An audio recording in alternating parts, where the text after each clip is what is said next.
자, 첫 번째 문제 읽어봐요. 다음 상황이 나타날 시기에 볼 수 있는 모습으로 적절하지 않은 것은 이라는 문제예요. 임금이 백성을 대할 때는 귀천이 없고 내외 없이 균등하게 적자로 여겨야 하는데 노비라고 하여 구분하는 것이 똑같이 동포로 여기는 뜻이겠는가? 내노비와 사노비를 모두 양민으로 삼도록 허락하고, 이게 어떤 내용입니까? 공노비 해방과 관련된 내용이에요. 공노비 해방 1801년이 되죠. 연도는 1800년도가 이제 넘어가면 연도를 기억해 주는 게 좋습니다. 순원철 시대, 우리 순조 때에 해당하게 되죠. 뭐 고려를 시작하자마자 조선을 시작하자마자 좀 전반적인 것들을 살펴보게 되는데요. 암기하기도 더 좋고, 전반적인 것을 조금 더 살펴보다가 이제 좀 세세하게 들어가도록 해요. 공노비 해방 1801년에 순조 때 해당한다. 그럼 다음 상황이 나타난 시기 하게 되면은 조선 후기에 해당하는 그런 모습을 골라주면 되겠습니다. 선지를 한번 읽어봐요. 청화백자를 제작하는 장인. 청화백자가 우리 공부하는 데 있어서 약간 짜증나는 부분입니다. 원래 청화백자 하게 되면 조선 전기에 등장을 하게 돼서 후기까지 계속 이어져서 유행한 거는 이제 후기라고 봐야 돼요. 다만 이제 우리 지나간 문제 중에 뭐가 있습니까? 제가 사진을 이렇게 이쪽에 올려줄 텐데요. 이거는 이제 조선 전기에 매중문 항아리라고 해가지고 조선 전기 거 청화백자예요. 그래서 왜 이거를 계속 내는가 모르겠는데 조선 전기에 해당한다라는 좀 약간 특징을 갖고 있는 청화백자입니다. 일반적으로는 이제 조선 초에 오게 되면 고려 말에 유행했던 항아리 분청사기죠.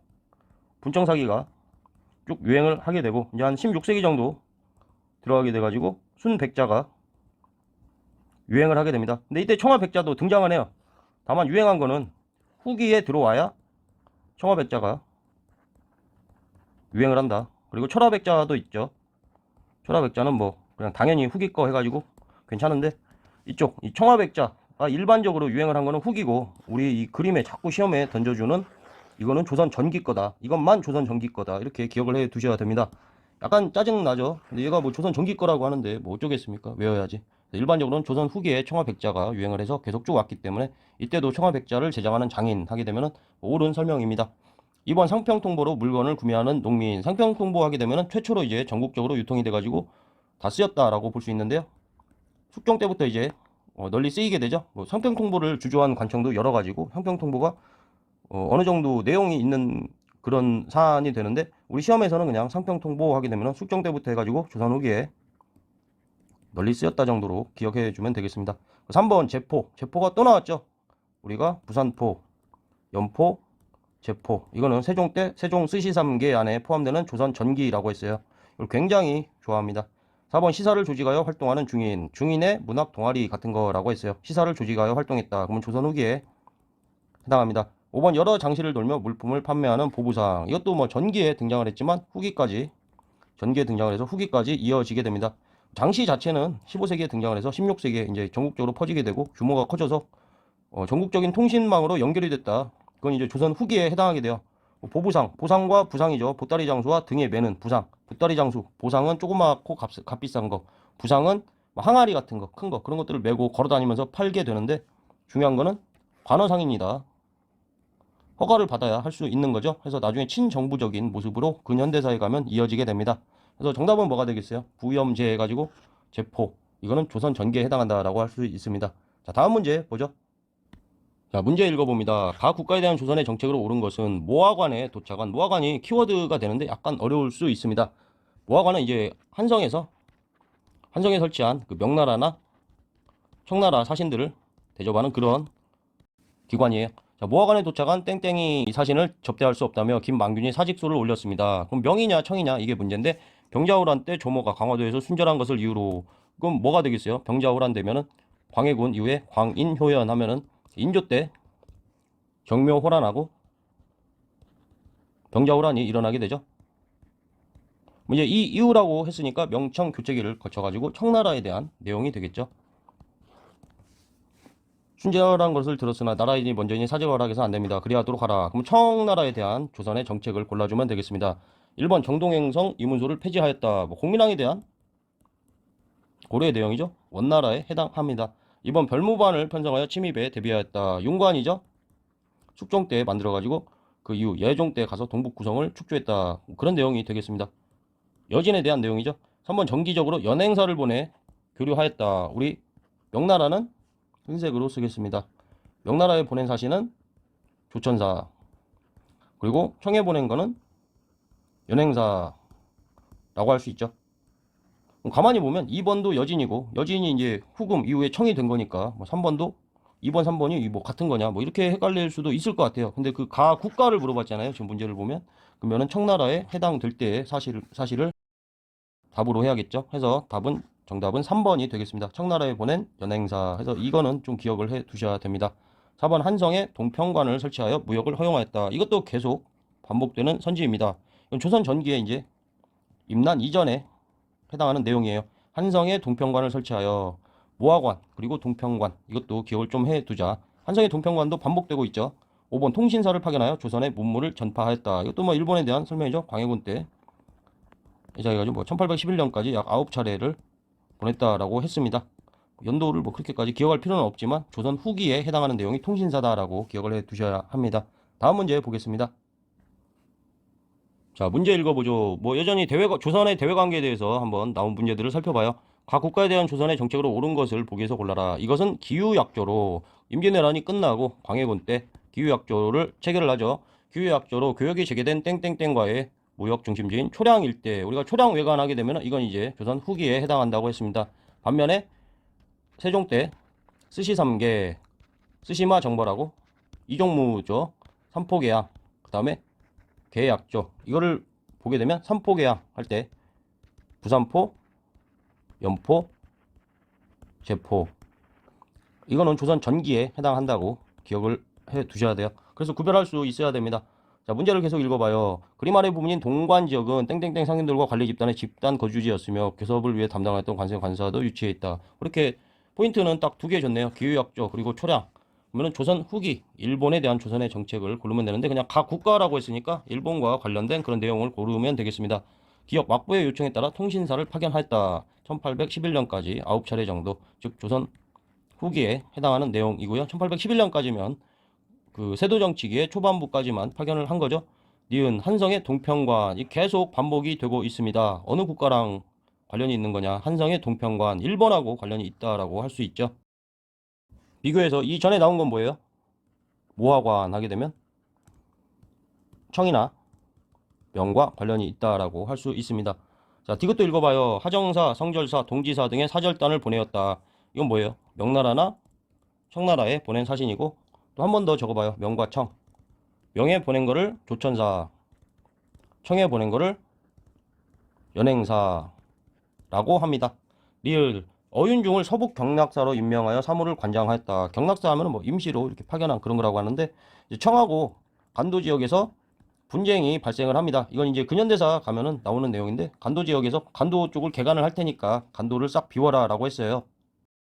그래서 청나라와의 국경 분쟁을 해결하기 위해서 파견하였습니다. 근현대사 가서 이제 나올 내용이에요. 기역 니은에 대한 기역 니은이 맞는 보기가 되겠습니다. 다음 문제 또 보죠. 자, 문제 읽어봐요. 가 인물에 대한 설명으로 옳은 것을 골라라. 이것은 마천목을 좌명 공신에 봉한다는 노건입니다. 뭐 이런 단어들은 우리가 몰라도 됩니다. 마천목은 2차 왕자의 난 당시 우리가 아는 게 나왔죠. 2차 왕자의 난 황후 이 방관과의 치열한 전투에서 땡땡이가 승리할 수 있도록 앞장섰습니다. 이후 왕위에 오른 땡땡은 마천목을 3등 공신으로 책봉하였습니다. 그러면 태종 이방원이 되겠습니다. 가는 왕자의 난에 대해서 뭐 간단하게 한번 정리해봐요. 처음에 이제 태조 때 1차 왕자의 난이 일어나게 되죠. 방석을 세자로 책봉을 하고, 이쪽에 이제 누가 있어요? 방번이도 있고 정도전도 있어요. 근데 이방원이 이제 이쪽을 제거를 하죠. 그래서 그 결과로 어떻게 돼요? 정종이 즉위를 해요. 정종이 사실 막 이방원이 무서워가지고 뭐 벌벌 떨었다. 그러니까 정종의 마누라가 옆에서 왕위를 줘버리지 뭐 그러냐 막 뭐 그랬다고 그래요. 1차 왕자의 난의 결과로 정종이 즉위를 하게 되고요. 여기서 이제 어떤 일이 일어나요? 방간하고 박포가 계략을 꾸미죠. 계략을 꾸미고 다시 이방원이 이거를 다 제거합니다. 이 위에서 방석 세자, 뭐 정도전하고 이렇게 다 제거한 거, 이게 1차 왕자의 난이고요. 정종 때 방간과 박포의 계략을 다 정리한 거, 이게 2차 왕자의 난이 되죠. 이 이후에 이제 정종은 양위를 하죠. 그래가지고 누가 등장해요? 태종 이방원이 등장합니다. 제 개인적으로는 태종 이방원이 가장 뭐 정치를 잘한 왕이 아닌가. 모든 거 이제 포지션이 왕이니까 그러죠. 뭐 일반적으로 볼 때는 뭐 좀 외척 그 아내 쪽이 다 도와줬는데 그쪽을 다 쳐냈죠.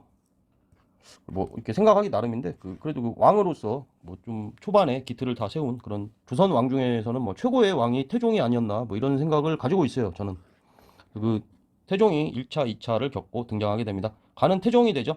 태종 때 있었던 일들을 골라주면 됩니다. 1번을 읽어봐요. 과전을 혁파하고 직전을 설치하였습니다. 뭐예요? 과직관록, 역전록과 과직관록 그러죠? 과전법이 있고 직전법이 있고 이 사이에 뭐예요? 조선이 건국이 되죠. 위화도 회군을 하고 나서 과전법을 실시를 하고 이후에 직전법으로 세조 때 바뀌게 되죠. 과전법에서 이제 원래는 죽으면 반납하는 게 원칙이었고 현직과 전직에게 줬지만 영업전이라는 게 있다고 했어요. 영원히 계속 세습을 할 수 있는 그런 땅들이죠. 이게 이제 세조 때 와가지고 땅이 모자라 버리니까 수신전과 휴량전, 유가족이죠. 수신전 하면은 그 죽은 관리의 아내에게, 휴량전 하게 되면 죽은 관리의 자식에게 나눠주는 수신전과 휴량전을 폐지해버리고 현직에게만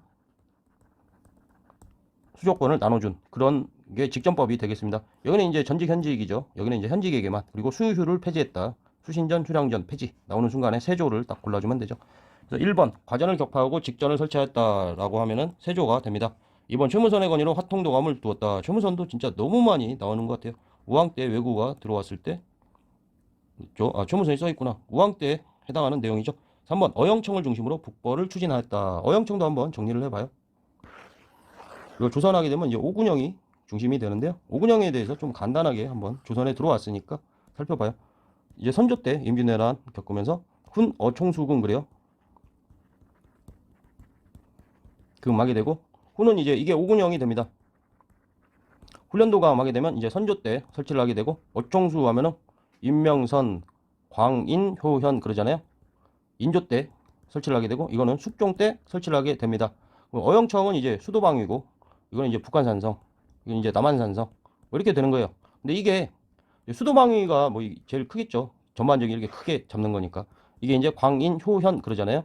인조 이후에 효종 때 오게 돼서 명목상 뭐 북벌을 한다라고 해놓고 서인의 정권 유지 수단으로 쓰이게 되는데 그 중심이 된 게 수도를 방위한다라고 했던 어영청이 돼요. 그래서 효종 때 가게 되면 어영청은 서인의 북벌론의 정권 강화 수단으로 쓰이게 된다. 그리고 붕당을 조금 알면 뭐 아시겠지만 숙종 때 가게 되면 그 북벌론의 중심에선 또 남인이 있게 되죠. 근데 그 전까지는 서인이 중심에 있게 됩니다. 그래서 선지 3번에 나온 어영청을 중심으로 북벌을 추진하였다라는 거는 효종 때 해당되는 그런 내용이죠. 어영청 자체는 인조 때 했지만 자 4번 왕권 강화를 위해 6조 직계제를 실시하였다. 뭐 굉장히 잘 나오는 선지입니다. 반복되죠. 태종 때하고 세조 때 6조 직계제를 실시하죠. 의정부 서사제 6부에서 의정부를 거쳐가지고 왕에게 오게 되는데 영향을 안 받고 직접 왕에게 받는 거죠. 그 왕의 권한이 좀 올라가고 대신들이 좀 내려가게 되는 거죠.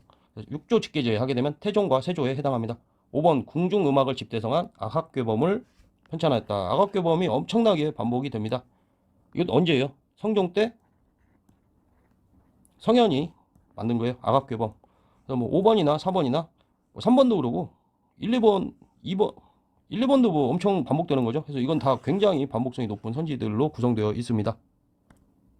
자, 마지막 문제 읽어봅니다. 가 왕에 대한 설명으로 옳은 것은 이라고 했어요. 뭐 선릉에서 만나는 조선의 예와 악.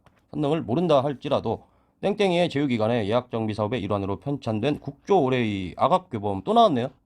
그래서 국조 올해의 악악규범 이거는 꼭 암기를 해야 되는 그런 내용입니다. 성종 때 해당된다. 그러면 성종의 업적으로 옳은 거를 선지 중에서 골라주면 됩니다.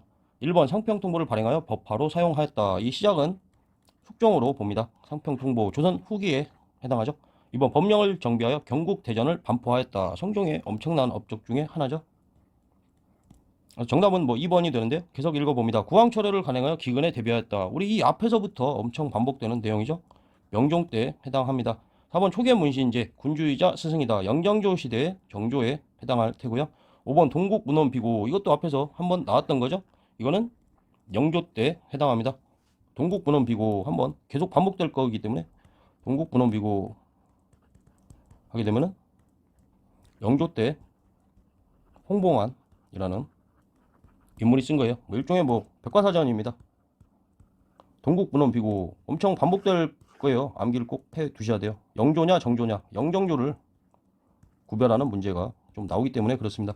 문제 나온 국조 오레이, 아갑교범, 이거는 성종 때다. 이것도 꼭 기억을 해 두시고요. 여기까지 찍겠습니다.